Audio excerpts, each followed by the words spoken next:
The Shadow Within, Part 7. The room was silent, save for the raspy echo of Jack's labored breathing.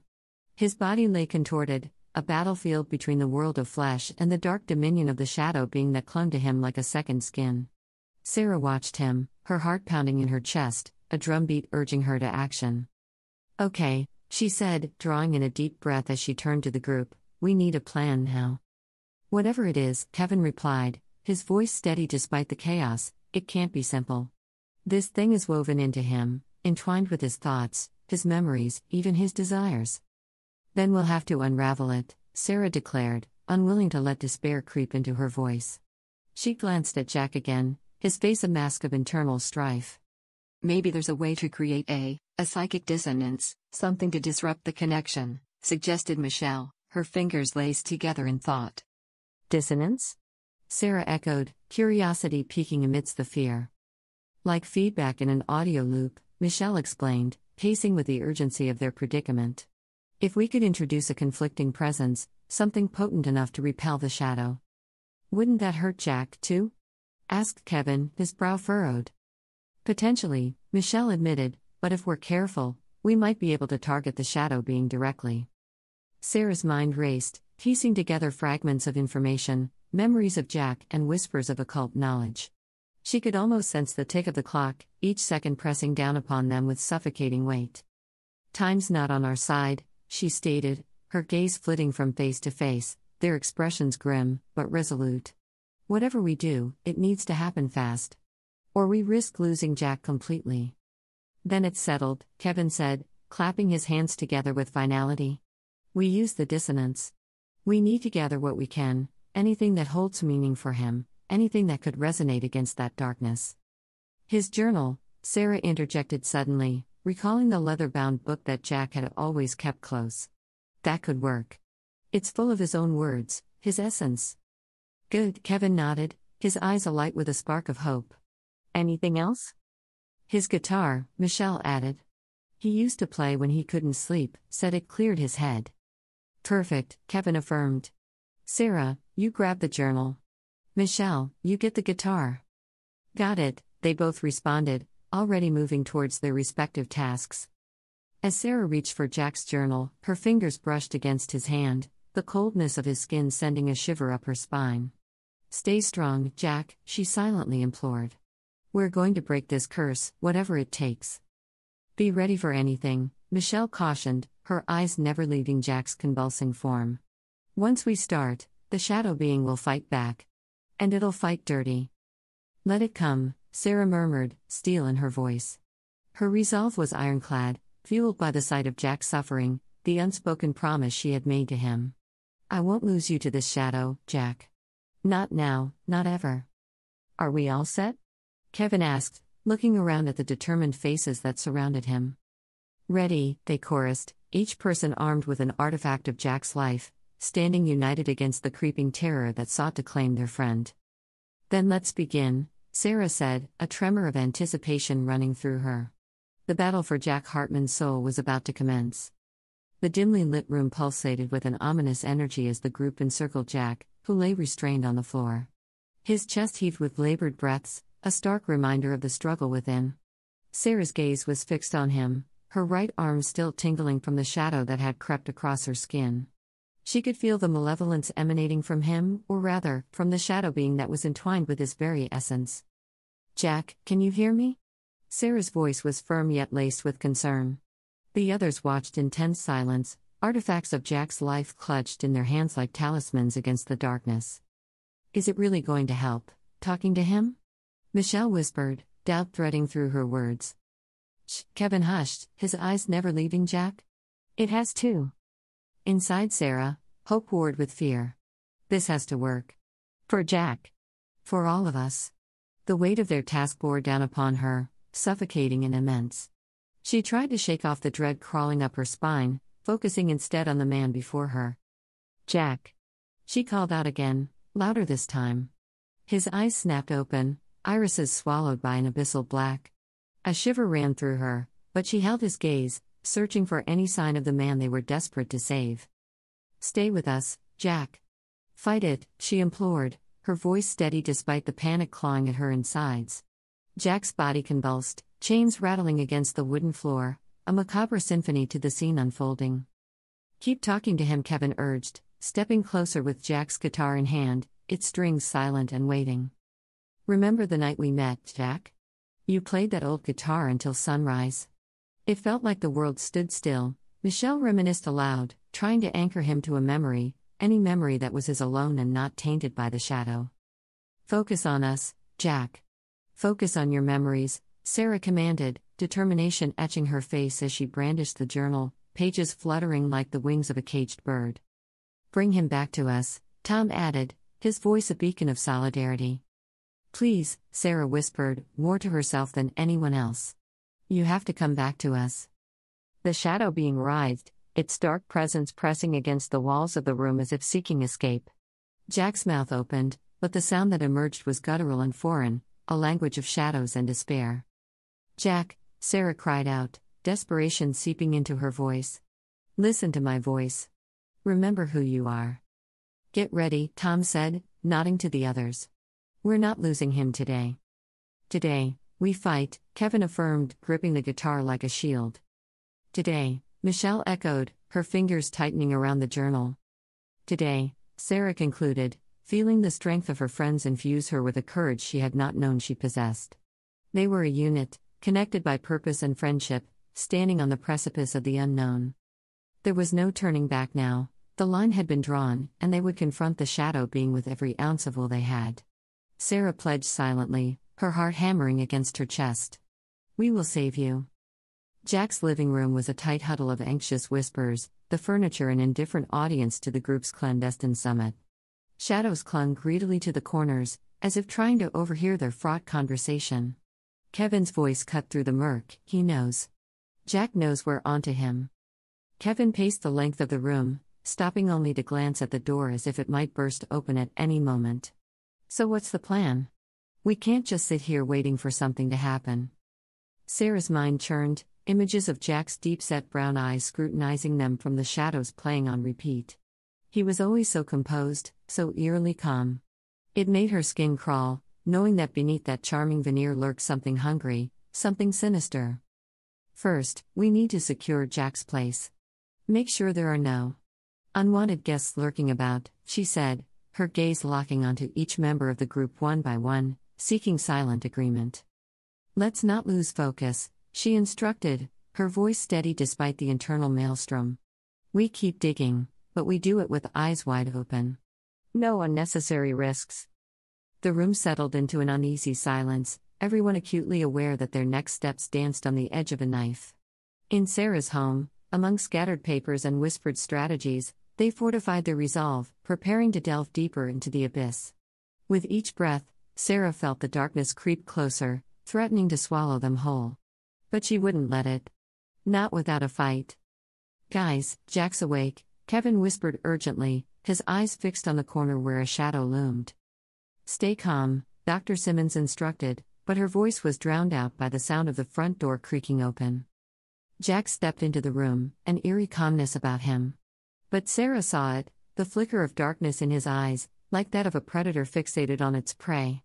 A chill ran down her spine as she watched those brown eyes dissolve into an abyssal black. It was happening, the thing inside Jack was surfacing. "Jack?" Dr. Simmons' voice was a lifeline thrown into tumultuous waters. "You need to." Her words shattered like glass as Jack lunged forward, arms stretched wide, fingers crooked into claws aiming for Sara and Kevin. From his body, a sinister black smoke unfurled, tendrils tipped with what looked like gnashing mouths snapping at the air, a grotesque orchestra of silent screams. "Get back," Sara yelled, pushing Kevin away as the floor beneath them trembled. The house itself seemed to protest, groaning as cracks snaked up the walls. She stumbled, bracing herself against the shifting ground, when a void yawned open on the living room wall, a gateway to nightmare made real. From within, monstrous roars escalated, a cacophony of terror that set her teeth on edge. In the midst of chaos, Sara felt a piercing pain in her right hand, the shadow that had clung to her since that fateful night in the attic was growing. It crept up her arm, a living darkness reaching for her shoulder, straining toward Jack as if yearning to join with the malevolent force that drove him. "Jack, look at me." Dr. Simmons' command cut through the bedlam, firm yet threaded with concern. This isn't you. Fight it. Michigan, L. Jack's voice was a guttural struggle against the darkness, his body writhing as if battling invisible bonds. Remember who you are, Jack. You're stronger than this. Don't let it control you. She moved closer, her tone a soothing balm, her eyes locked onto his. Sara held her breath, watching as the doctor reached out to Jack, her hand steady despite the turmoil. With each word from Dr. Simmons, the void began to quiver, its edges fraying.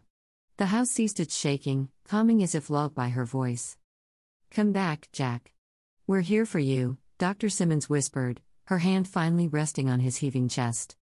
In an instant, the shadows retreated, slinking back into Jack as his eyes cleared, returning to their natural hue. The void sealed shut, erasing itself from existence, leaving behind only the echo of monsters that never truly were. Sweat beaded on Sara's brow as she slowly lowered her arm, the shadow receding from her skin, now just a faint smudge across her hand. Relief washed over her in waves, yet her heart hammered with the knowledge of how close they'd come to disaster. Is everyone okay? Dr. Simmons asked, her gaze sweeping over Sara and Kevin, ensuring their safety. Yeah, I think so, Kevin replied, his breath still ragged from the scare. He glanced at Sara, seeking confirmation. She nodded silently, the ache in her hand a stark reminder of the peril that lingered at the fringes of their reality. They had survived, but the battle was far from over. As she met Jack's remorseful eyes, a silent vow cemented within her, they would uncover the truth, no matter the cost. The stillness that followed was deceptive, an eerie calm after a tempest. Their collective breaths hung in the air, a testament to the terror that had gripped them moments ago. Sara's pulse thrummed in her ears, a relentless reminder of the darkness that had brushed against her soul. Whatever that was, Sara said, breaking the silence as she flexed her fingers, it's not the last we'll see of it. We need to be prepared. Her voice was steady, but the tremor in her hand betrayed her lingering fear. Dr. Simmons leaned back against the couch, her eyes thoughtful beneath furrowed brows. Jack, this entity within you, its reach is growing. If it's lashing out like this, who knows what it's capable of? Jack's head was bowed, his hands clasped tightly together as if holding himself in check. I know, he murmured, a shadow of defeat in his tone. I can feel it clawing at the edges of my mind. Kevin rose from where he'd been crouched by the shattered remains of a lamp, his hazel eyes flickering with resolve. We stick together. That's how we'll beat this thing. Isolation is what it wants. Sara's gaze met Kevin's, a silent acknowledgement passing between them. They were in this together, an unlikely alliance forged in the crucible of shared horror. Exactly, Dr. Simmons affirmed. Isolation makes us vulnerable. But it's more than that, we need information. Knowledge is our weapon against the unknown. Then we dig deeper, Sara declared, her mind already racing with possibilities. The black shadow on her hand may have faded, but its memory etched into her very being, a constant dark companion. Tomorrow, we investigate an abandoned warehouse a few miles from here. There has been multiple reports of weird occurrences happening around there. People missing, reports of seeing strange shadows. And isn't that next to the alley where you both say you had your first combined incident? Anything and everything that could give us insight into this aberration. Kevin's voice held a clinical detachment, but his hands shook ever so slightly as she reached for a notepad. Agreed, Jack said, lifting his gaze. His brown eyes were clear now, but they held a depth of sorrow that spoke volumes. I'll help however I can. This ends with me, I don't want anyone else getting hurt because of my condition. Sara and Michelle nodded in agreement. As they began to outline a plan, the room seemed to close in around them, the shadows lurking just beyond the circle of lamplight taking on menacing shapes. Sara felt the weight of their predicament, understanding that the road ahead would be fraught with danger. Yet, there was no turning back. Let's meet first thing in the morning, she suggested, her mind fixated on the image of the void that had opened in her living room wall. We have a lot of work to do. First light, Kevin agreed, his determination mirrored in the set of his jaw. The first blush of dawn was painting the horizon in pale shades when Sara, standing at her front door, saw Kevin approaching. The night's horrors clung to him like dew on his coat, a physical manifestation of their shared trauma. Couldn't sleep either? He asked, his voice rough with fatigue. Every time I closed my eyes, she said, shaking her head. It was there, Jack, the shadows. Everything. He nodded, stepping past her into the dimly lit living room where last night's ordeal had unfolded. She watched as he ran a hand over the wall where the void had appeared, his fingers tracing the now seamless surface. The action spoke louder than words. They were both searching for reassurance in the solidity of the walls that held back the dawn. Sara wrapped her arms around herself, feeling a chill despite the warmth of the room. The shadow on her arm seemed to pulse in response to her distress, an ever-present reminder of the darkness that now touched her life. How can we fight something that is part of us? She wondered, her thoughts spiraling down a path she feared to tread. Michelle should be here soon, she told Kevin, trying to inject some normalcy into the situation. Good, we need her insight, Kevin replied, his gaze lingering on the wall before he turned to face her. I've been thinking all night. Whatever Jack is involved with, it's bigger than we thought. We're not just dealing with a man anymore. Or even a monster, Sara added quietly, her piercing blue eyes reflecting the light that filtered through the curtains. Her voice carried the weight of their grim reality. We're dealing with a force that doesn't belong in our world. Then we'll find a way to send it back to wherever it came from, Kevin said with conviction, though his eyes betrayed a flicker of doubt. Hope is a strategy, I suppose. Dr. Simmons' voice entered the room before she did, her presence grounding them both. She placed a comforting hand on Sara's shoulder, a silent promise of support. Sometimes, hope is all we have, Sara responded, meeting her friend's warm, brown eyes. Hope and each other, Dr. Simmons corrected softly, her psychiatrist's intuition recognizing the unspoken fears behind Sara's stoic facade. Right, Sara consented, allowing herself a small smile. As they settled into the worn couch, with mugs of steaming coffee cradled in their hands, the fledgling day promised no respite from the night's terrors, yet it also whispered of possibilities. They were a disparate group bound by circumstance, but together, they were determined to unearth the truth obscured by the shadows.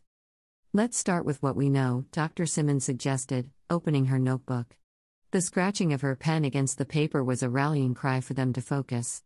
The room, once filled with an ominous energy, now hummed with the power of their combined resolve. Jack's change. It's tied to that thing, Sara said, fighting the urge to glance at her shadowed arm. Her mind churned with the implications, the potential connections forming a web too intricate to unravel alone. We'll map it out, every incident, every clue, Kevin declared, leaning forward. In the clear morning light, the determination in his hazel eyes shone with unwavering purpose. Piece by piece, Dr. Simmons agreed, her steady hand guiding them toward the first step of many. As the new chapter unfolded around them, their resolve fortified by the emerging sun, Sara knew that whatever lay ahead, the shadows would not consume them without a fight. With every hour that passed, every conversation that deepened their understanding, they were inching closer to the heart of the darkness. And though the road was uncertain, Sara felt the flicker of hope burgeoning within her chest, illuminating the path forward. Continue the story with Part 8. Don't forget to like and subscribe.